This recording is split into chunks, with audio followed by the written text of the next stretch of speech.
talaga naman sila para sa ating ika-270 na ating sharing ng devotion video. At ayan, alam ko very famous ngayon sa Netflix na pinapanood ng mga tao ang part 2 or second part ng Squid Game. So ayan, pinapanood ng mga amo ko ngayon sa kanilang TV. So ako pag lumarga na lang sila at nagbakasyon, tsaka ako papanoorin. Ayan, so ayan, exciting. Medyo nakikita-kita ko habang naglilinis ako is medyo may pagka-similar sa nangyari dun sa number 1, no? Yung iba sinasabi boring, pero sabi nga, ang makikita natin dyan is what is the lesson of the story. So, bago po tayo magpasimula natin share ng devotion video, syempre huwag po natin kakalimutan na mag-pray sa ating Panginoon. So, let us pray. Ama naming Diyos na makapangyarihan sa lahat, muli nagpapasalamat po kami una sa lakas, hininga at buhay, Panginoon, ay pinagkakaloob niyo sa amin, Panginoon. Ngayon, dadako na naman po kami muli sa pag-aaral at pagbuli-buli ng inyong mga salita, Panginoon. At dalangin po namin, Panginoon, na kayo ang siyang mataas at mapapurihan sa aming ginagawang ito, Panginoon.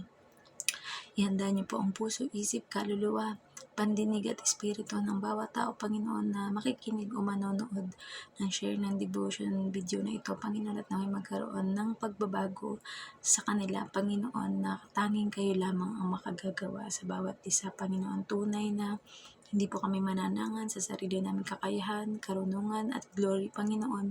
Ngunit taging sa inyo dapat, Panginoon, kami nakasandig at laging kumakapit, Panginoon. Salamat po dahil napagtatagumpayan namin ang bawat challenges, bawat trabaho o bawat mga gagawin namin sa bawat araw, Panginoon. At palagi niyo kami binibigyan ng kapahingahan sa oras ng gabi para makapagbulay at makapag-aral ng inyong mga salita, Panginoon.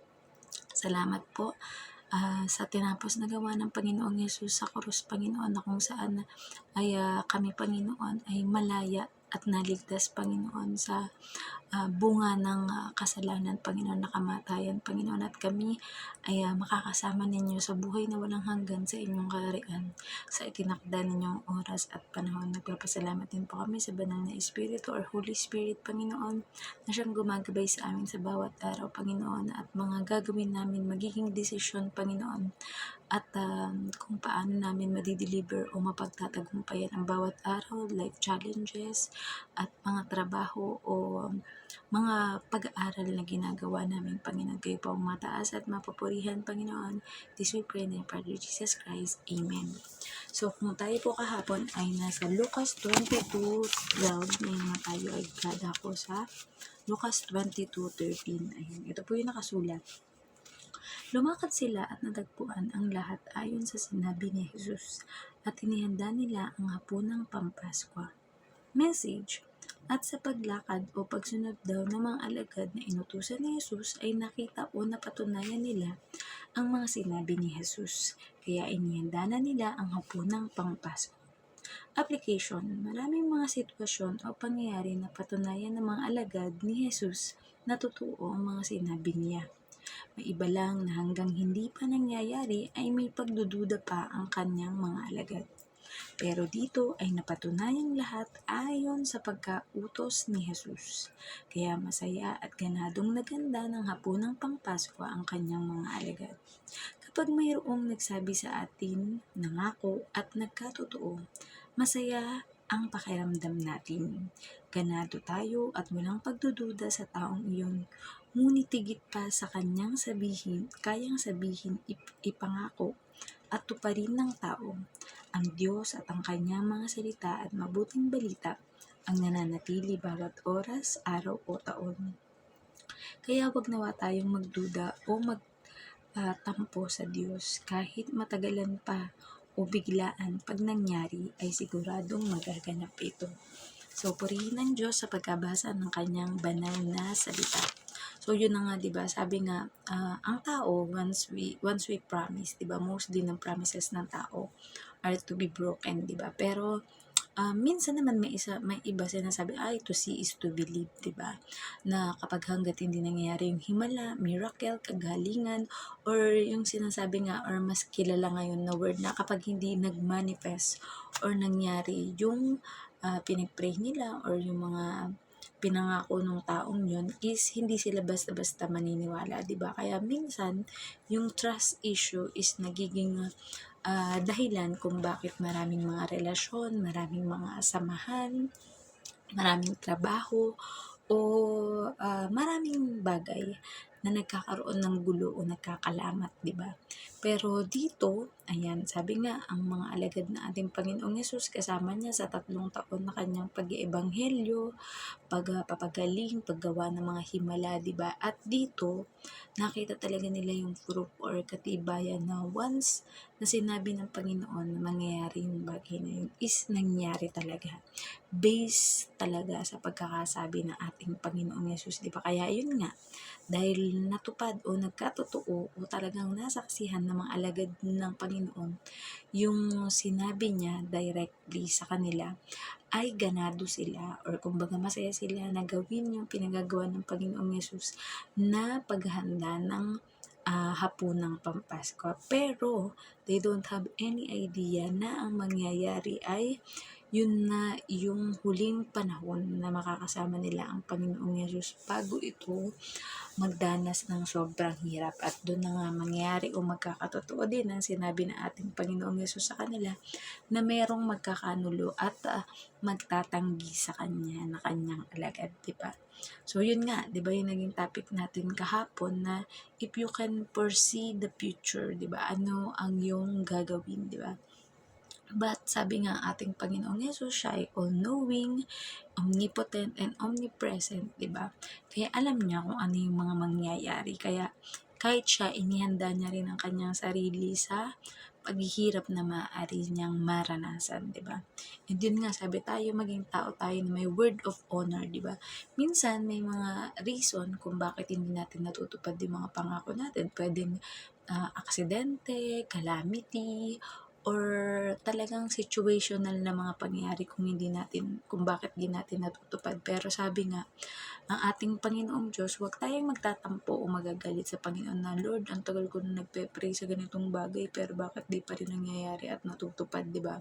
Sabi nga, di ba, yung sa naging topic natin kahapon na, bago dumating in person ang ating Panginoong Yesus bilang Messiah or tagapagligtas ng buong mundo ay ipinangako na iyon mula pa kay Abraham. Pero actually, pinavisualize na or nakita na ng natin sa Bible na yun ay naranasan agad ng ating mga sinaunang ninuno na si Eva at Adan pa lang. The moment na tinukso sila ng ahas para kainin ang prutas na ipinagbabawal sa puno ng kaalaman ng ng masama at mabuti ay binihisan sila ng ating Panginoong Diyos dahil nga nakita nila na sila ay hubad, 'di ba? Ganun ang tao eh. Once na halimbawa may kasalanan ka sa isang tao, 'di ba, nahihiya ka na makita mo 'yun, 'di ba? Or magtatago ka, 'di ba? Hindi ka na magpapakita, hindi ka na makikipag-communicate. Pero ang Panginoong Diyos, lagi siyang may plan A to Z, 'di ba? Na kung halimbawa, anak, nagkamali ka man sa bagay na to, huwag kang mag-alala, meron pa rin akong inihanda sa iyo na solusyon sa naging problema mo na yan or naging pagkakamali mo na yan, di ba? Pero sabi nga, huwag din nating aabusuhin na, ay, okay lang kung ako nagawa ng masama dahil papatawarin naman ako ng Panginoon, di ba? Kumbaga, ikaw na sa sarili mo na once na umamin ka na nagkamali ka na dun or nagkasala ka na, doon mo nang uulitin pa, di ba? And hangga't maaari, yun nga, ang dapat na gawin natin ay kapag once that we make a promise sa ating kapwa, sa ating mahal sa buhay, o kahit sino pa man, ay we try our best na matupad or ma-fulfill yung ating pinangako na yun. Dahil ang ating Panginoong Diyos, ang isang main katibayan kung paanong pinulfill niya ang kanyang mga promise sa kanyang salita sa Bible, di ba, na I will never leave you nor forsake you, and yung sa sobrang pagmamahal sa atin na ating Panginoong Diyos, di ba? Kaya nga nandyan yung John 3:16, di ba? That for God so loved the world that He gave His only begotten Son, that whosoever believes in Him shall not perish but have everlasting life, di ba? At yun na nga, kaya nga isinelebrate natin, katatapos na pag-celebrate natin ng Pasko or Christmas, hindi lamang dahil ito ay masaya o pinagse-celebrate ng buong mundo, but because Jesus is the reason for that season, di ba? Na hindi naman kailangan na isang specific na araw lang. Kumbaga, mas maganda na araw-araw i-celebrate natin ang kaligtasan ay pinagkaloob sa atin ng ating Panginoong Yesus dahil libre siya pero napakalaki ng kailangang ibayad o maging kabayaran. At yan ay ang precious na buhay ng ating Panginoong Yesus na walang bahid kasalanan. Ngunit para sa atin, tinanggap niya ang lahat ng sakit, tinanggap niya ang lahat ng sumpa.